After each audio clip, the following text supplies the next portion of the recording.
They said no one could last 5 seconds inside it. No soldier, no species, no mind capable of feeling. And yet when they strapped the human in, he smiled. The chamber was silent, a kind of silence that wasn't peace but pressure.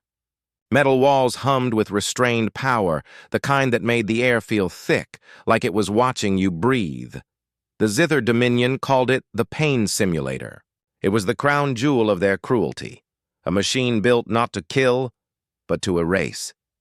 To strip a mind of courage, layer by layer, until nothing human or alien remained. Across centuries, they had broken empires with it. The Dirac wept until their scales fell off.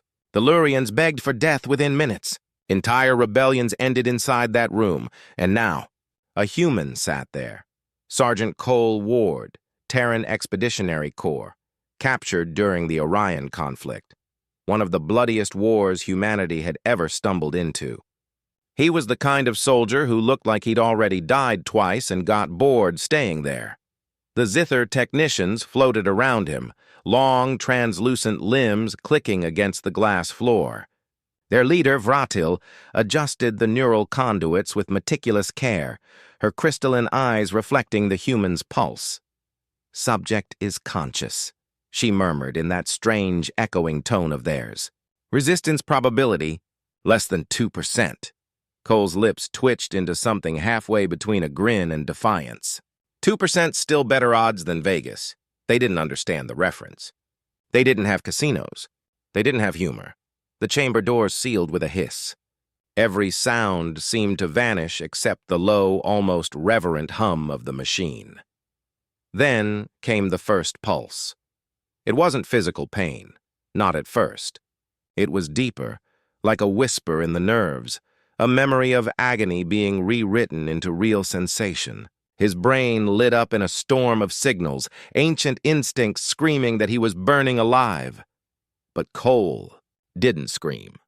He laughed, a hoarse, broken laugh that shouldn't have existed in that place.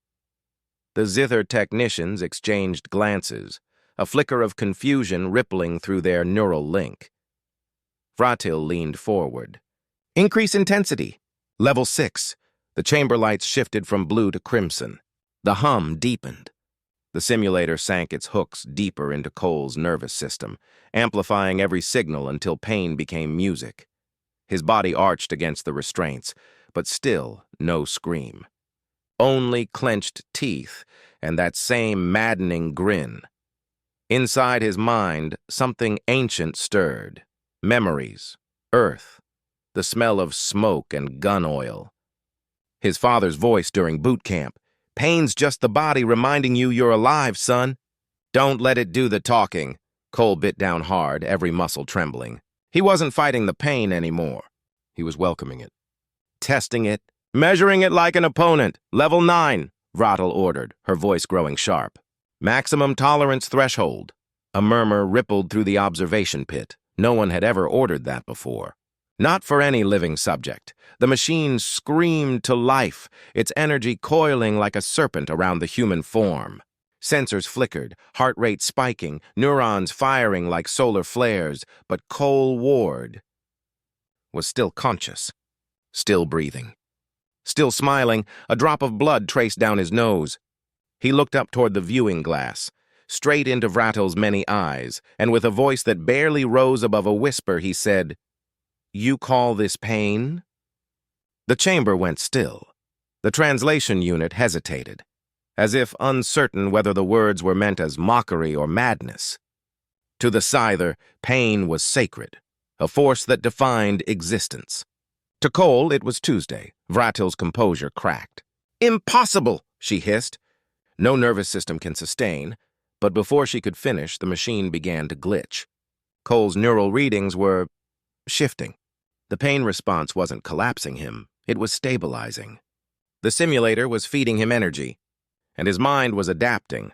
The human brain, chaotic and defiant, was rewriting the rules of their creation. For the first time in recorded history, the pain simulator was being overpowered, not by resistance, but by acceptance. Cole closed his eyes. His breathing slowed.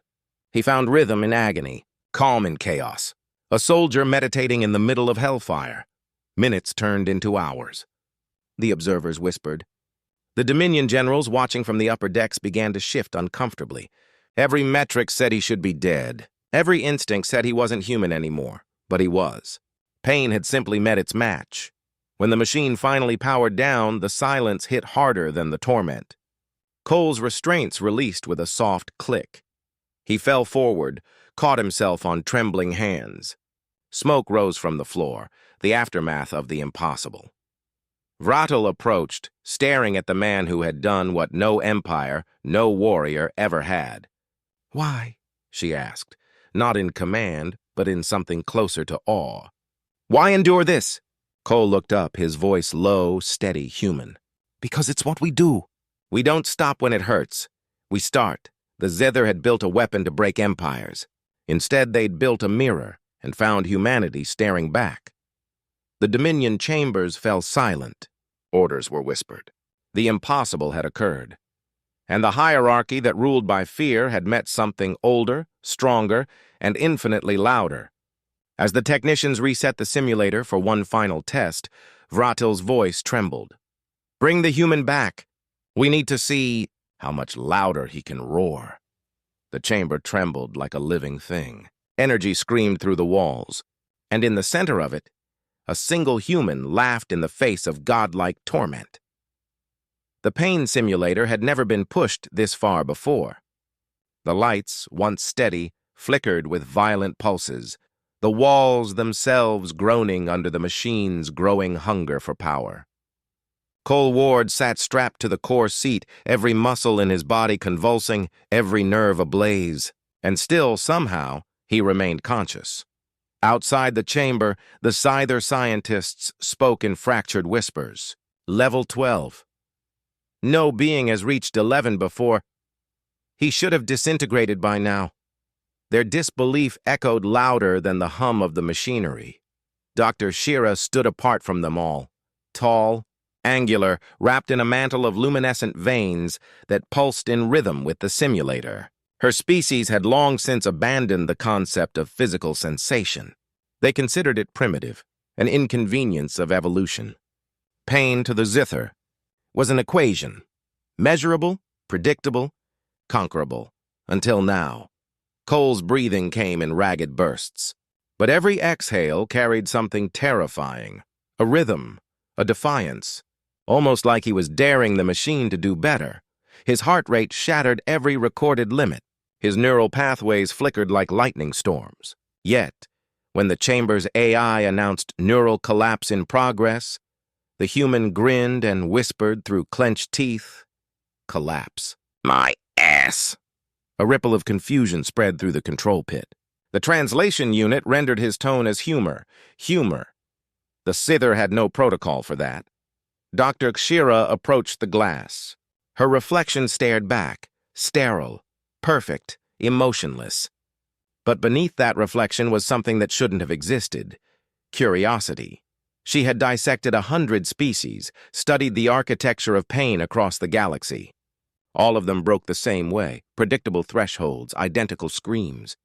But this human, this creature of carbon and chaos, he didn't break, he transformed.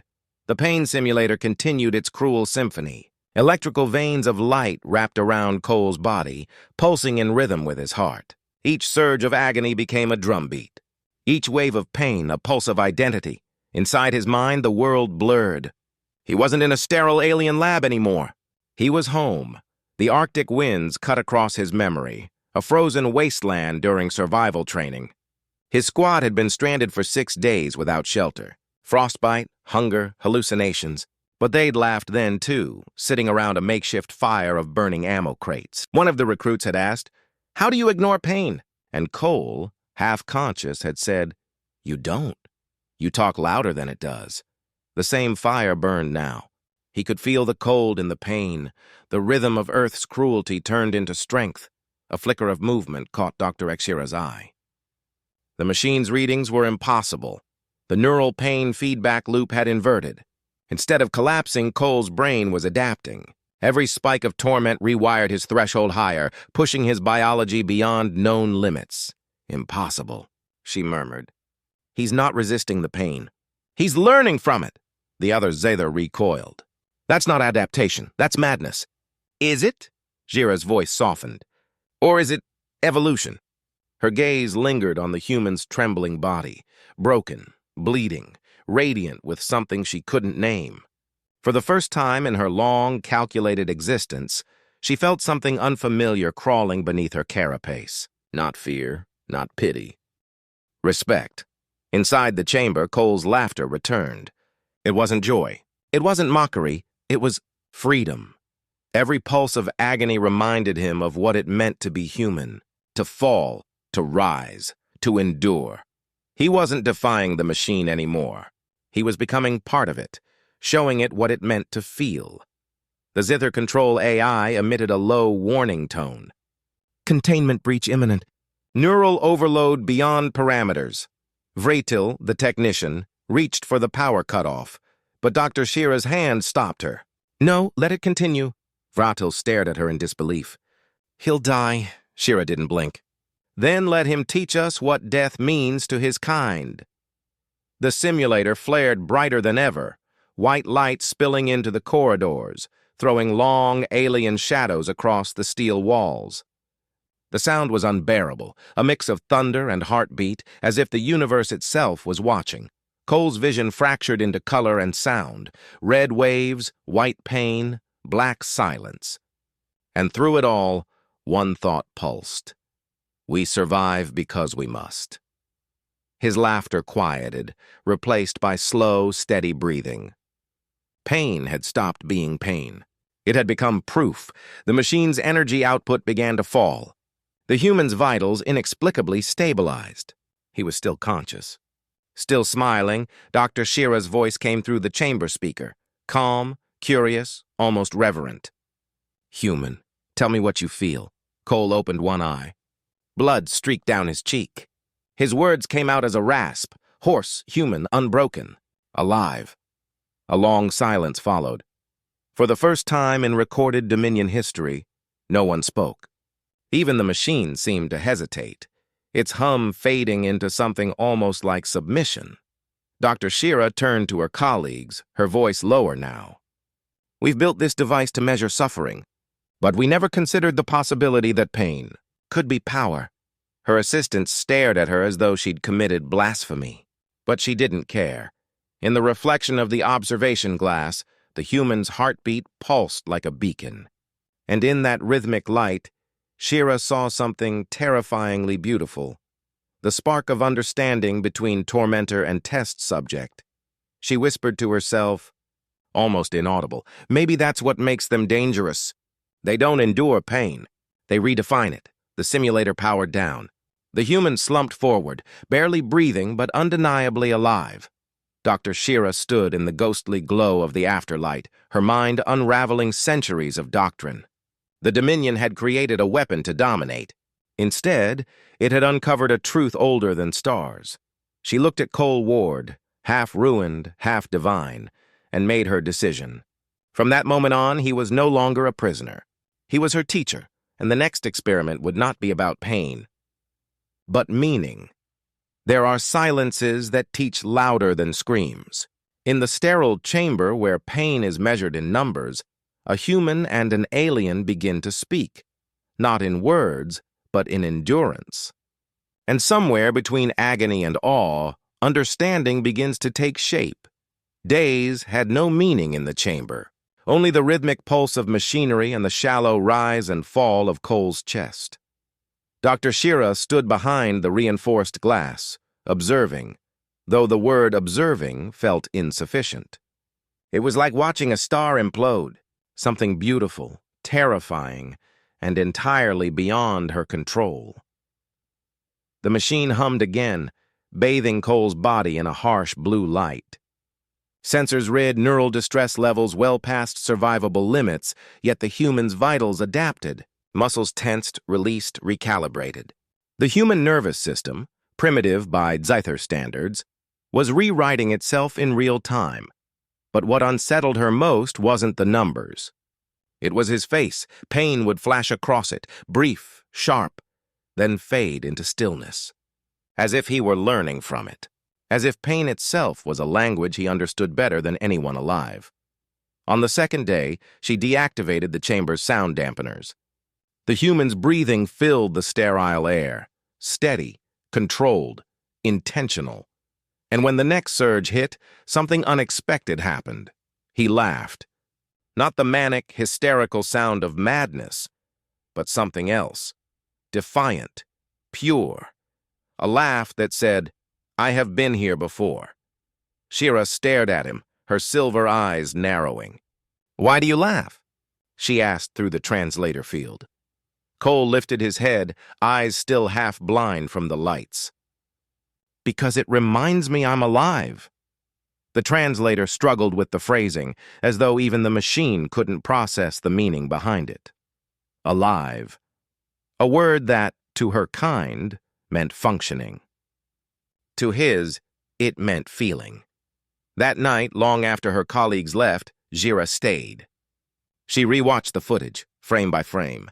She zoomed in on his micro-expressions, the twitch of a lip, the tightening of his jaw. And in those fragments of suffering, she saw something she had never seen before: choice. By the third day, she broke protocol. She opened a direct communication link. "What drives you?" she asked. Cole's voice came through, low and cracked. "You wouldn't get it." "Try me." He looked at her then, really looked. And for the first time, his expression softened. "Where I come from, pain isn't punishment. It's a teacher. Every human learns through it, from scraped knees to broken hearts." She tilted her head, studying him. "You evolve through harm?" He chuckled faintly. "We grow through it. There's a difference." He began to talk, not like a test subject, but like a storyteller.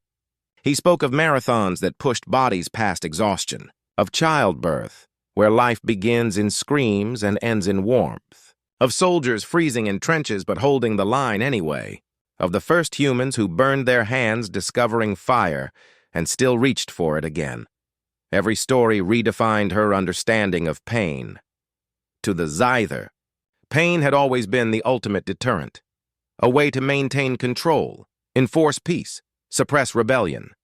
But to this fragile creature before her, it was proof of living.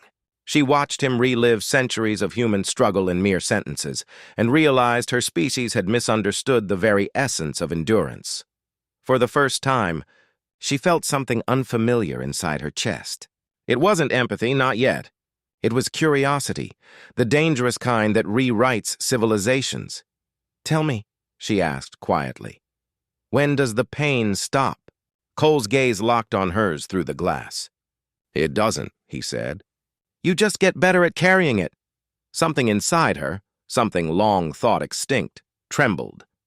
For the Zither, existence was about perfection, the elimination of error, discomfort, and unpredictability. But as she watched this human, trembling and scarred, she saw something truer than perfection. She saw meaning. The next few days became conversations. Not interviews, not experiments. Conversations. She began asking about why humans run marathons when their bodies scream to stop, why they risk heartbreak when loss is inevitable, why they choose to remember pain instead of erasing it. Cole's answers were never logical. They were deeply, painfully human. "Because," he said once, eyes distant, "if we stop feeling pain, we stop knowing what joy is worth." Her breath caught. The simplicity of it shattered centuries of Zither philosophy. For her kind, life was data. For his, it was experience. And yet beneath her growing wonder, a quiet fear stirred. The experiment was never meant to last this long. The others had begun to ask questions. She had already falsified 3 reports to keep him alive. That night, alone in the observation bay, she replayed their last exchange. Cole had asked her something that still echoed in her mind. "Have you ever earned your strength?" The question lingered like radiation, invisible but corrosive. No Zither had ever needed to earn anything. They were born into stability, engineered for precision. There was no concept of effort, only existence. But as she looked at the human, she began to envy his imperfections, his trembling endurance, his defiant, unbreakable laughter. Shira stood before the console. Her fingers hovered over the control interface. The chamber's warning lights flickered crimson. The safety protocols screamed, "Do not proceed," but curiosity, that old outlaw of discovery, whispered otherwise. She overrode the limiters, increased the simulator's intensity by 40%, a level no subject had ever survived. For a heartbeat, the room went silent. Then, light erupted. Cole convulsed, the energy flooding through every nerve like liquid fire. Alarms blared. The walls vibrated. But then, in the chaos, he looked up and smiled, not out of madness, but triumph. Dr. Gira froze. Her kind had always believed pain defined the limits of life. But this human was proving something else entirely. He was showing her what lay beyond pain. When the chamber finally fell silent, smoke rising like breath from a dying star, Gira could barely speak. Somewhere inside the wreckage, the human was still breathing. And for the first time in her long, engineered life, she wasn't sure who was observing whom. There are moments when creation forgets its limits, when machines meant to destroy become tools of revelation. In that chamber of torment, the air itself trembled as if aware that something sacred and terrible was about to awaken. And all of it began with a human refusing to break. The simulator had never been this quiet before. Even the hum of containment fields seemed to hesitate, like a creature holding its breath. Dr. Shira stood frozen at the console, fingers trembling above the controls. She had disobeyed every rule, every law of her dominion, and now the universe was responding. Inside the chamber, Cole's body floated in suspended agony. Energy arcs crackled across his skin like liquid lightning. His pulse was chaos, his neurons an orchestra of fire. By every measure of biology, he should have ceased to exist minutes ago, and yet, he was changing. The monitors glitched, unable to quantify what they were seeing. His vitals, once fragile, were now climbing beyond their calibrated limits. Shira stared, eyes wide with a strange, terrible awe. "He's rewriting himself," she whispered. "The machine isn't killing him, it's listening." The simulator's inner light deepened, from sterile blue to something alive, something ancient, like the glow of a star remembering its birth. Cole's consciousness expanded with it, his perception fracturing and reforming. He was no longer in the chamber. He was everywhere. He saw flashes of memory not his own, humanity's collective echo, pulsing through the void of time. He saw a soldier clutching a rifle in the freezing rain, whispering a prayer no one would hear. He saw a mother screaming through childbirth, her pain woven with love so fierce it could bend heaven itself. He saw explorers walking through alien dust, lungs burning, eyes wide with wonder, and through it all, he heard one truth repeated, not in words, but in rhythm. Pain is temporary. Defiance is forever. The vision consumed him. It wasn't hallucination, it was inheritance. The ancestral memory of every human who had ever endured, every life that refused to yield. He was their echo, their culmination, the stubborn heartbeat of a species that had made a religion out of survival. In the control room, alarms flared red. The simulator's architecture began to deform under the pressure. Panels melted. Glass cracked. But Cole stood, weightless amid the storm. Shira slammed emergency overrides, but the system ignored her. It was no longer running her code. It was running his. "Cole!" she shouted. "You have to stop, and it's going to collapse!" His voice came through the comms, calm, almost serene. "You built a machine to measure pain. You forgot pain measures us." The lights surged, bathing everything in white fire. The cables binding his wrists liquefied, dripping like molten gold. He landed softly, bare feet against metal-scorched black. Every alien observer, those who had mocked humanity's fragility, watched in reverent silence. Their instruments failed to capture what they were seeing. Their translation fields glitched, unable to find words for what he had become. Cole opened his eyes. They weren't just human anymore. They were galaxies condensed, stars reflecting every triumph of the species that birthed him. He took a step forward. The air itself rippled. Energy bent around him, like gravity had decided he was worth orbiting. And when he spoke, even the walls seemed to listen. "You built a God-forging machine," he said, his voice low but carrying through metal and static alike, "and you aimed it at a human." The silence that followed was absolute. Not fear. Reverence. Dr. Shira fell to her knees, overwhelmed by what she had unleashed. The scientist in her wanted to analyze, to document, but the being inside her wanted to worship. Cole looked down at her, his expression soft, almost compassionate. "You wanted to understand pain," he murmured. "Now you'll have to understand what comes after it." The chamber began to crumble, metal folding like paper under the weight of unleashed energy. But the destruction wasn't random. It was controlled. The same force that could annihilate was shaping itself around him, obeying the rhythm of his pulse. Outside, the alien fleet recorded seismic disturbances rippling across orbit, an echo of something that wasn't energy or radiation, but willpower. Human willpower, amplified through a machine never meant to contain it. Cole reached out to the cracked observation glass, and for a moment his hand and Jira's met, separated by only a shimmer of collapsing containment. She whispered, voice trembling, "What? What are you now?" His answer came like a heartbeat. Human. The word struck her like a revelation, because for the first time she realized that word didn't mean flesh. It meant fire. As the simulator finally gave way, the explosion was not destruction. It was transformation. Waves of pure white energy radiated outward, but instead of annihilating, they restored. Damaged systems rebooted, cracks sealed. Even the sterile air began to hum with warmth, as though life itself had returned. Cole stood amid the aftermath, no longer bound by machine or fear. He wasn't invincible. He wasn't divine.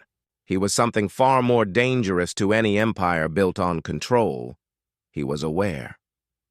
Shira rose slowly, tears glinting in the soft light. Her instruments were gone, her data erased, but she no longer cared, because what she had witnessed wasn't an experiment. It was evolution. Cole turned toward the shattered doorway, light framing his silhouette. "You thought pain was your weapon," he said quietly. "But it was our forge." And with that he walked out, each step echoing not like footsteps, but like a declaration. Somewhere deep within the Dominion's network, data logs began to spread, encrypted streams showing what had happened. Word traveled fast. Across ships, colonies, entire star systems, whispers began. The human didn't die. He ascended. By the time authorities arrived, the simulator was gone, its energy signatures scattered through space. But what remained, in the hearts and minds of those who saw it, was uncontainable. Because that day, in a chamber built to test suffering, the universe learned something it had long forgotten, that endurance is creation. That pain is not a cage, it's a door, and the species humanity had always called themselves had just stepped through it. Dr. Shira stood before the glowing ruins, her reflection trembling in the still air. In the distance, she could already hear the sound of Dominion enforcers approaching. But for once, she wasn't afraid because she knew the truth now. The experiment hadn't just changed a man, it had changed meaning itself. And somewhere beyond those stars, Cole was walking, not as a test subject, not as a soldier, but as a symbol of what it meant to be human. They thought they had erased it, burned the blueprints, purged the data, silenced the name. But legends don't die that easily, not when they're written into the pulse of an entire species. Centuries later, when the Zither Dominion recorded the day's events into their archives, they titled it Containment Breach 47B. But to everyone else, to every sentient being who heard the whisper and tremor of that impossible day, it was something different. It was the day pain surrendered. In the aftermath of the simulator incident, the Dominion moved swiftly. The facility was dismantled, its pieces scattered across cold moons and forgotten stations. Every recording was destroyed, every witness silenced. Officially, the experiment had never existed, but memory has a way of surviving dissection. Somewhere in the void, aboard a small transport craft with no markings, Dr. Shira sat alone. The Dominion had exiled her, stripped her of rank and identity. To them, she was a disgrace, the one who had unleashed chaos into order. But to herself, she was something far stranger, the keeper of a secret that refused to die. In the palm of her hand was a small humming device, an encrypted shard of Cole Ward's neural recording. Not his body, not his DNA, his mind. When she activated it, the cabin filled with his voice, calm, defiant, unbroken. "Pain ends," he said softly. "Humanity doesn't." She had heard it countless times, yet it never lost its weight. Because every time she played it, she understood it differently. The first time, it sounded like defiance. The next, like prophecy. Now, it sounded like truth. Over the years, fragments of the event began to leak, stories of a creature who had turned torment into transcendence. They began as rumors told by dock workers and mercenaries, then as data ghosts in forbidden networks, then as belief. Entire species began to study the human phenomenon. Pain, once defined as weakness, was reclassified as adaptation. And in quiet laboratories, on distant worlds, others began to test themselves, not to conquer pain, but to understand it. Some sat in freezing storms until their minds found calm in the cold. Some endured solitude in silent orbit, learning to find warmth in memory. Others, inspired by the human story, simply stood longer when they fell. They began to call it the warm-up, not torture, not trial, but the first step before greatness. Dr. Shira lived to see it happen. She traveled between worlds under false names, watching this new philosophy take root, not as rebellion, but as evolution. And every time she saw a child endure hardship and rise with laughter instead of tears, she whispered to herself, "You'd have liked that, Cole." Generations passed. Empires fell and rose again. The dominion that once ruled through fear began to fracture, not from war, but from awakening.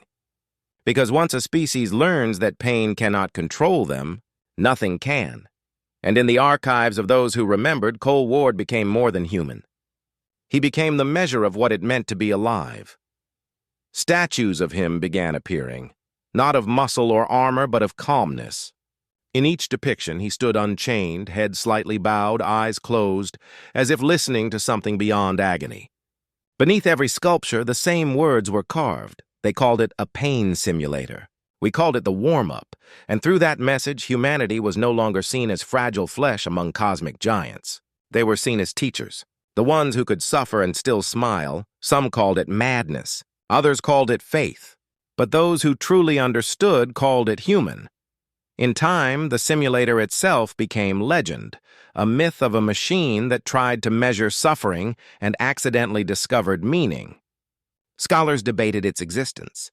Philosophers wrote about the metaphysics of defiance, and somewhere, deep beneath those arguments, the original voice, Cole's voice, continued to echo, faint but eternal.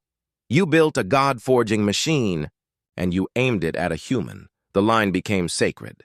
Quoted in schools, sung in hymns, whispered before battles, not as a threat, but as remembrance. A reminder that endurance, not power, was humanity's true weapon. Centuries later, when Earth itself was little more than a memory in the minds of wandering descendants, a museum was built in orbit of an unnamed star. Inside, in the center of a quiet chamber, lay a single preserved artifact, a melted fragment of metal, the last known piece of the pain simulator. Beside it, an inscription shimmered in soft blue light. The day pain surrendered, humanity learned to rise. Visitors came from across galaxies. They stood in silence, some in awe, some in tears, all feeling something that no translator could define. Because for every being who had ever suffered, the message was the same. You are not alone in your endurance. Dr. Shira's name was lost to history, but her legacy endured. In secret, before her final days, she uploaded the neural shard into the interstellar net, releasing Cole's consciousness as a digital seed into the stars. And in the millennia that followed, explorers would sometimes report something strange, a faint laugh echoing through the static of deep space transmissions. Human laughter, No one could trace it.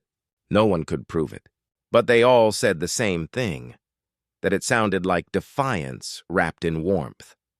Somewhere in the farthest silence between galaxies, the echo of that laughter still drifts, the sound of a human soul reminding creation what it means to endure, because in the end, pain did what pain always does. It ended, but humanity didn't. And so the story became myth, and the myth became memory, and the memory became faith. The aliens had called it the pain simulator, an instrument of control. But in every corner of the known universe, it was remembered differently, as the warm-up, the day the universe learned that humanity doesn't fear pain. They train in it,